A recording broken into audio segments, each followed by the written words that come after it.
bin hier in Goma in der Demokratischen Republik Kongo und ich habe hier einen jungen Mann getroffen, der uns seine Geschichte erzählen möchte. Bonjour. Bonjour, Votre nom c'est? moi c'est Kasereka Kirima Romeli. Ok. Kirima va nous raconter son histoire. Vous n'êtes pas de Goma? Oui, moi je ne suis pas de Goma, je suis de Beni, au territoire de Beni. Je suis en RDC, au Nord Kivu, dans le territoire de Beni. Ok. Et où est-ce que vous avez vécu?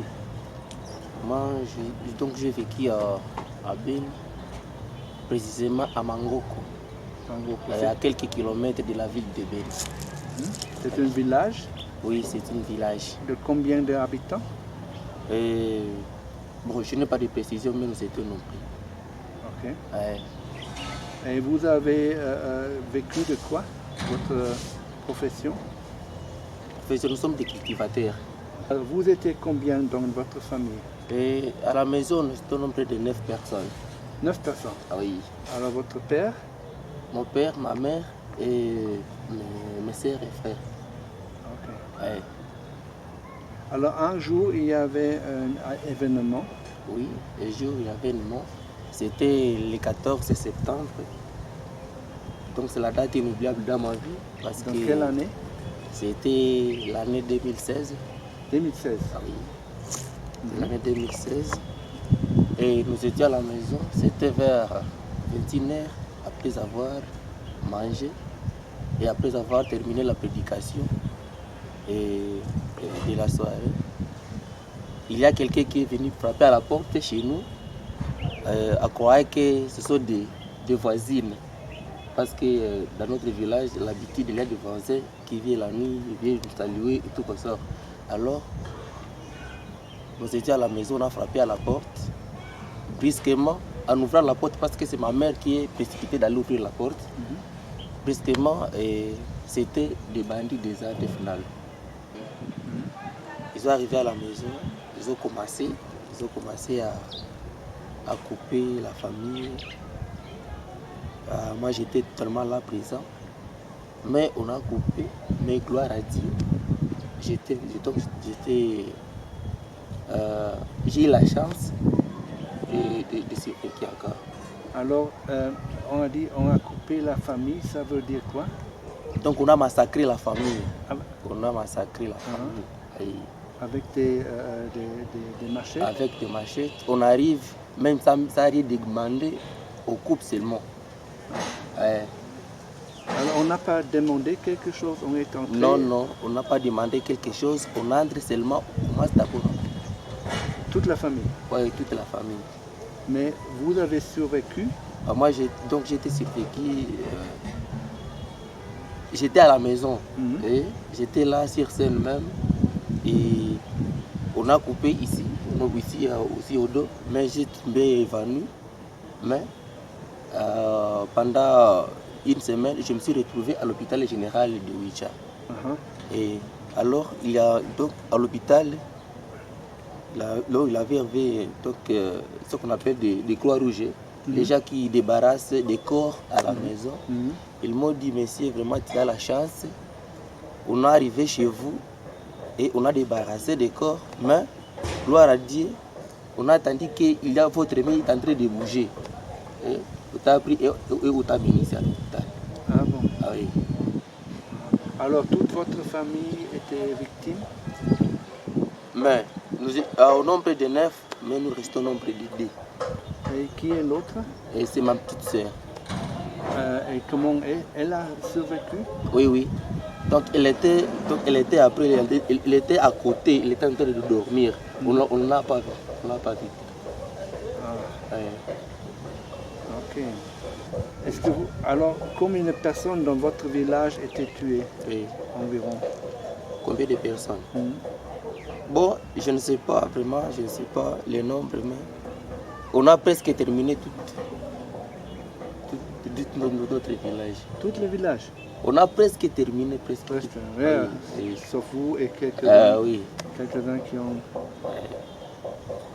Ok. Et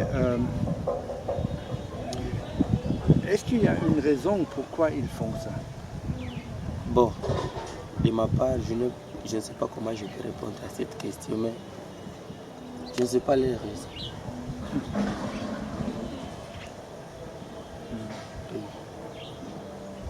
Alors maintenant, ça c'était en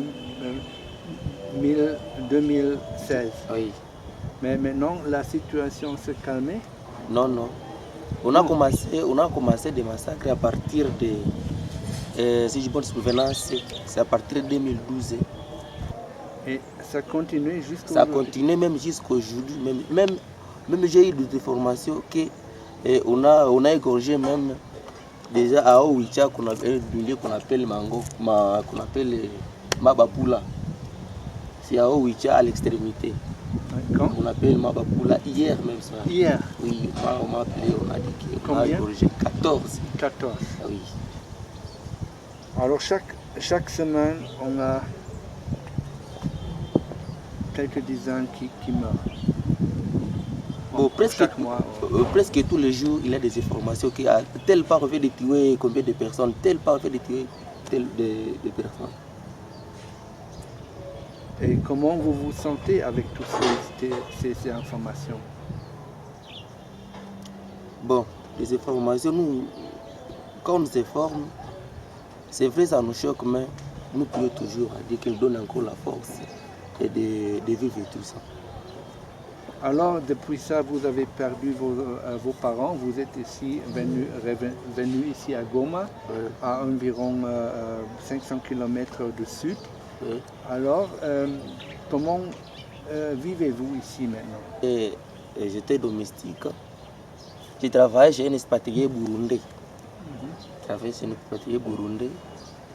Et pendant 3 ans, je travaillais là, il me donnait quelque chose, j'ai torchonné, je prépare pour lui. Je fais donc tous les travaux qui existent dans la maison parce que nous étions nombreux de deux seulement, à lui et moi. Peut-être sa famille est restée toujours à Burundi. Lui, c'est un expatrié. Il me donnait quelque chose, je paye à l'école et l'autre, j'amène chez ma petite sœur parce que ma petite sœur, elle était déjà à Oujja. Oui. Ok. Et maintenant, votre petite sœur est aussi ici? Oui, ma petite sœur est ici, actuellement. Oui. Et de quoi vivez-vous? Bon, nous vivons par la grâce de Dieu. Nous sommes en train de se débrouiller. Je fais des aides-maçons. Et s'il y a une personne que je peux lessiver les habits en ville, je lessive et me donne quelque chose, on trouve à manger et on servit qui c'est ça. Ok, c'est difficile. Oui, c'est plus que ça. Quel est votre désir? Qu'est-ce que vous voulez faire au futur? En futur. Et donc j'avais une vision, mais je sais bien que je vais l'aboutir par la grâce de Dieu. Je veux que je sois un homme, donc un homme de Dieu, c'est ma vision premièrement. Parce que selon mon enfance, donc d'après mon enfance, ma maman va dire que tu seras pasteur comme votre grand-père là. Mais je veux que j'aboutisse à cette vision-là, mais avec le moyen, même de payer même les études pour aller étudier, mais ça bâclé. Oui, merci pour tout cela. Je suis encore ici avec Kirima. Kirima, comment ça va avec votre sœur? Ma sœur, elle est actuellement vraiment, je ne sais pas comment je peux la garder. Sa situation vient de changer du jour au jour. Non, je suis en train de leur parler concernant l'aide, mais il a commencé toujours à pleurer. Je ne sais pas ce qu'il arrive. Alors, à la maison, elle pleure toujours? Non, à la maison, elle ne pleure pas. Donc, dès qu'il a des événements, quand elle va même mettre des films, il y a des personnes, il y a des gens qui ont les parents en train d'aller à l'école avec eux. mais il commence toujours à pleurer. Parce que la maman, notre maman, il y a souvent encore de l'amener à l'école. Et à l'école, comment ça va à l'école? À l'école, elle est totalement distraite, mais les enseignants, parce qu'ils sont au courant de sa situation, et les enseignants sont en train de les former, selon le rythme toujours. Mais je sais bien que ça va aller.